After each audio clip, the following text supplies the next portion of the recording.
Welcome all. इस video में Nifty bank Nifty दोनों का एनालिसिस देख लेते हैं मंडे के लिए, क्योंकि मंडे का सेशन बहुत ही ज़्यादा इंपॉर्टेंट होने वाला है और मंडे एक बहुत बड़ी अपॉर्चुनिटी भी बन सकती है। इसके पीछे के क्या रीज़न है, सभी चीज़ें यहाँ पे डिस्कस करेंगे और चार्ट से हम समझ लेते हैं कि आगे करना क्या है हमें मंडे। ठीक है, सभी लेवल्स भी देख लेंगे कि कौन सी इंपॉर्टेंट लेवल्स है, लेकिन उससे पहले देख लेते हैं कि इस दिन के लिए, मतलब ये फ्राइडे का दिन था, इस दिन के लिए हमारा एनालिसिस क्या था और यहाँ पे डिस्कशन के हिसाब से कहाँ ट्रेड बना, क्योंकि जो हमने डिस्कस किया था एग्जैक्ट हूबहू मार्केट ने उसको फॉलो किया और एक बहुत बड़ा टारगेट इस दिन यहाँ पे अचीव किया है मैंने पर्सनली भी। ठीक है, हमारा डिस्कशन बहुत क्लियर था। आपको मैं 2-3 दिनों से इस रेंज के बारे में हम डिस्कस कर रहे थे। आपको पता है कि इस रेंज के बारे में हम डिस्कस कर रहे थे जो थी 24,370 के आसपास। हमने क्या देखा था कि बार बार मार्केट इस रेंज के आसपास आ रहा था लेकिन इसके ऊपर सस्टेन नहीं कर रहा था। तो आज के लिए हमारा एनालिसिस क्या था कि मार्केट वापस अगर क्योंकि यहाँ पे वेडनेसडे के दिन हमने देखा कि नीचे क्लोजिंग मिले थे, तो मैंने आज के लिए आपको फ्राइडे के लिए क्या बताया था कि अगर वापस मार्केट गैप अप वगैरह इसी रेजिस्टेंस के पास होता है तो बहुत ज़्यादा चांसेस है ये रेजिस्टेंस ब्रेक कर देगा और हम यहाँ पे कॉल साइड का ट्रेड लेंगे। हमारा एनालिसिस था, बस उसी के बेस पे आज मैंने यहाँ पे ट्रेड प्लान किया है। कहाँ पे ट्रेड प्लान किया? जैसे ही मार्केट ओपन हुआ गैप अप और पहली कैंडल ने रेजिस्टेंस कर दिया, ब्रेक ये रेजिस्टेंस था हमारा, राइट, और इसके ऊपर अगेन एक कैंडल ने सस्टेन किया, तो बस मेरा यहाँ पे व्यू बन गया कि अब मार्केट यहाँ से भागेगा। और मैंने एग्जैक्ट थर्ड कैंडल जो दिख रही है आपको, ये थर्ड कैंडल यहाँ पे जस्ट ओपन हुई थी, बनने की ही थी, मैंने यहाँ पे ट्रेड प्लान कर लिया। और इसी दो कैंडल में, क्योंकि देखिए मार्केट में अगर एंट्री बहुत जगह हो, बहुत अच्छी जगह अगर हो तो टारगेट बहुत बड़ा मिलता है, क्योंकि मेरी एंट्री एग्जैक्ट इस बॉटम में हुई थी और इस बॉटम में होने के बाद मेरा स्टॉप लॉस ही कहा था, मतलब एंट्री जहाँ हुई उसके थोड़ा सा ही नीचे, इसी कैंडल के नीचे मेरा स्टॉप लॉस था। ये जो कैंडल बन रही थी ना, इसी कैंडल के नीचे स्टॉप लॉस था और इसी दो कैंडल में 1:9 का रिस्क रिवॉर्ड मैंने जैसे ही प्लान किया तभी स्टूडेंट ग्रुप में भी स्टूडेंट के साथ शेयर कर दिया था। जरूर कमेंट में बताइए आज आपने बुलिश ट्रेड लिया या नहीं लिया। उसके बाद मैंने मार्केट यहाँ पे क्या कर दिया, सिस्टम क्लोज कर दिया, क्योंकि इतना बड़ा 1:9 का टारगेट कितना बड़ा हो गया है ना। इसके बाद क्या रुकना मार्केट में, उसके बाद मैंने मार्केट को नहीं देखा, राइट। अब इम्पॉर्टेंट है कि अब मंडे क्या करेगा मार्केट, क्या मंडे भी ऐसी अच्छी अपॉर्चुनिटी बनेगी, देखिए हम डिस्कस करते हैं। मैं आपको बड़े चार्ट पे ले जाता हूँ, डेली टाइम फ्रेम पे। तो यहाँ पे कर लिया हमने डेली टाइम फ्रेम ओपन। अब यहाँ आप समझिए, यहीं पे आपको बहुत सी चीज़ें दिख जाएगी कि आगे होने क्या वाला है, क्योंकि मार्केट का तो ट्रेंड क्लियर है, बुलिश है, मार्केट यहाँ होल्ड किया, थोड़ा यहाँ होल्ड किया और यहाँ होल्ड कर रहा है, तो सिंपल है, इसका तो अभी ट्रेंड जो चल रहा है कंटिन्यू होना चाहिए। ट्रेंड के हिसाब से जो अभी ट्रेंड है उसके हिसाब से कंटिन्यू होना चाहिए। बट अब आप यहाँ समझे हो क्या रहा है एग्जैक्टली। ये रेंज आपको बहुत कुछ बताती है अगर आप ध्यान से देखो तो। देखिए अगर मैं थोड़ा सा यहाँ पे एक जोन मार्क करूँ ना तो आपको समझ में आएगा कि एग्जैक्टली हो क्या रही है चीज़ें। देखिए ये जोन मैंने मार्क कर दिया, अब इसका इंपॉर्टेंस समझिए। देखिए मार्केट ने इस जोन के पास से कब कब रेजिस्टेंस लिया, 1 2 3 4 5 6 7, आज कंटिन्यू 7 ट्रेडिंग सेशन हो गए यहाँ पे रेजिस्टेंस ले रहा है। ठीक है, बार बार रेजिस्टेंस लिया, एक दिन ऊपर ओपन हुआ, ऊपर जाने की कोशिश भी की, फिर से नीचे आके क्लोज हुआ, इस दिन भी ऊपर कोशिश की, आज भी ओपन हुआ, बहुत ऊपर भी गया, बहुत टारगेट भी दिया बड़ा, फिर से नीचे आके क्लोज हुआ। दैट मीन्स कहीं ना कहीं मार्केट को जाना ऊपर ये दिख रहा है, बट सेलर्स यहाँ पे बहुत ज़्यादा एक्टिव है, सेलिंग प्रेशर क्रिएट हुआ है, राइट। अब यहाँ पे दो चीज़ें हो सकती है। यहाँ पे क्या हो सकता है, पहली चीज़ सेलर ने यहाँ ट्राई किया, यहाँ फिर से ट्राई किया और आज फिर से ट्राई किया, इसके बाद भी वापस बायर अगर इसी रेजिस्टेंस के पास ओपन कर पाते हैं मार्केट को या फिर इसके ऊपर गैप अप कर पाते हैं मंडे को, तो बहुत ज़्यादा चांसेस रहेगी कि 3 बार सेलर ट्राई कर चुके, इस बार मार्केट बहुत तेज़ी से निकल जाएगा ऊपर। ठीक है तो मैं तो सिंपल, अगर मार्केट ऊपर फ्लैट वगैरह ओपन होता है या गैप अप ओपन होता है तो मैं बुलिश अपॉर्चुनिटी के लिए रेडी हूँ, बुलिश सेटअप ढूंढूंगा। कैसे करना है मैं आपको 15 मिनट चार्ट पे बताता हूँ, ठीक है। लेकिन एक इसका अपोजिट साइड भी हमें देखना चाहिए कि सेलर ने यहाँ ट्राई किया, यहाँ ट्राई किया, यहाँ ट्राई किया, अगर मंडे बायर्स गैप अप नहीं कर पाते मार्केट को या फिर फ्लैट नहीं ओपन कर पाते, नीचे वगैरह गैप डाउन करते हैं और उसके बाद भी सेलिंग प्रेशर रहता है कंटिन्यू, तो फिर सेलर मुझे नहीं लगता वापस मार्केट को ऊपर आने देंगे, फिर ये नीचे जाने के लिए ट्राई करेंगे, नीचे ले जाने के लिए। और इसका नीचे जाने के लिए देखिए मैं कभी भी इतने बुलिश मार्केट में आपको सेलिंग के लिए कभी नहीं बोलता हूँ, बट इस बार अगर वैसा सेटअप बनता है तो सेलिंग हम कर सकते हैं। क्यों कर सकते हैं, इसके पीछे के रीजन है कि जो हमारे इंडिया में अभी जो सिचुएशन चल रही है, इतनी सारी न्यूज़ आ रही है, अगर कोई यहाँ पे हमारी गवर्नमेंट जैसे कि अगर कोई एक्शन ले लेती है, ठीक है, आपको पता है किस बारे में एक्शन लेने वाली, तो अगर ऐसी कोई एक्शन लेती है और उसका इम्पैक्ट मार्केट पे ज़रूर दिखाई देगा।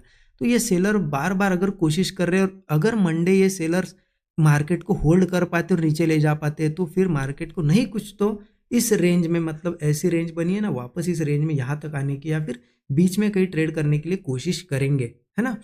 तो हमारी यहाँ पे कैसे कहाँ कहाँ ट्रेड हम प्लान कर सकते हैं, तो उसके लिए मैं आपको ले जाता हूँ 15 मिनट चार्ट पे और इंट्राडे के लिए हम डिस्कस कर लेते हैं, ठीक है। सॉरी।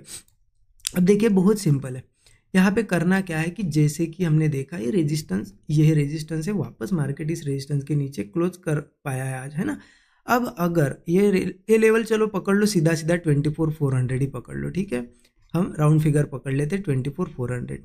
अब मार्केट अगर इसी बीच में कहीं पे जो सपोर्ट है इसके बीच में ओपन होता है या फिर गैप अप होता है तो बुलिश ट्रेड हम लेंगे। लेकिन क्या यहाँ पे सिनेरियो क्या होना चाहिए कि गैप अप के बाद चलो थोड़ा बहुत रिट्रेसमेंट करे या फिर यहाँ रेंज बनाए ब्रेकआउट बने या फिर यहाँ पे भी थोड़ा रिट्रेसमेंट करे रेंज वगैरह बनाए, ऐसा कोई ब्रेकआउट दे, हम कॉल साइड का ट्रेड ले सकते। वही 25, 30, 40 पॉइंट से ज़्यादा स्टॉप लॉस होना ही नहीं चाहिए, 25-30 पॉइंट मैक्सिमम।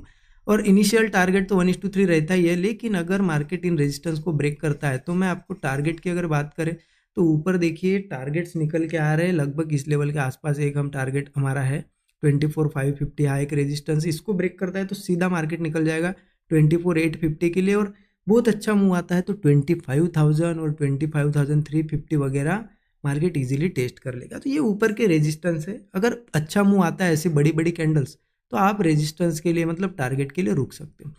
लेकिन अगर मार्केट इसी बीच में ओपन होता है तो हमने अभी देखा कि अगर मार्केट इसी बीच में ओपन होता है और सेलिंग प्रेशर रहता है और मार्केट बार बार सपोर्ट्स ही बनाता है और ब्रेक डाउन करता है ऐसा, मतलब ऐसा रेंज बना के, तो यहाँ पे कहीं ना कहीं सेलर्स उसको कंटिन्यू कर लेंगे।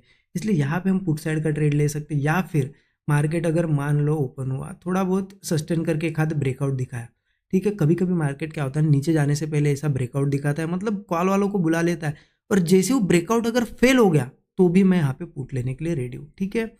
और नीचे अगर जाता है ना तो नीचे देखिए मार्केट में छोटे छोटे सपोर्ट्स है, एज अ टारगेट इनको आप यूज़ कर सकते हो। 24,220 का एक पकड़ लो, ठीक है, मतलब यहाँ पे आ जाता है, उसके नीचे आ जाता है 24,130।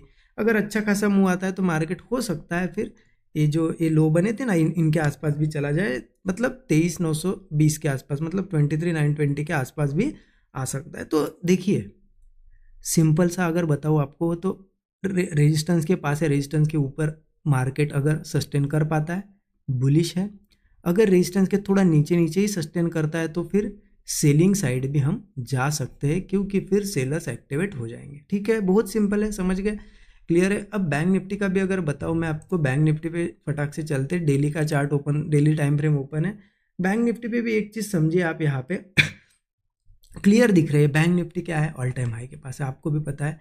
ये बैंक निफ्टी ने सब अब तक जो हाई नहीं लगाया तो वो लगा लिया है, 56,000 के आसपास है हम। अब यहाँ बैंक निफ्टी ने भी रेंज बनाई है। अब रेंज भी कैसी बनाई है देखिए, यहाँ पे रेजिस्टेंस है, यहाँ पे सपोर्ट है, बीच में ट्रेड कर रहा है इस तरीके से। तो यहाँ पे भी अभी डायरेक्शन क्लियर नहीं है।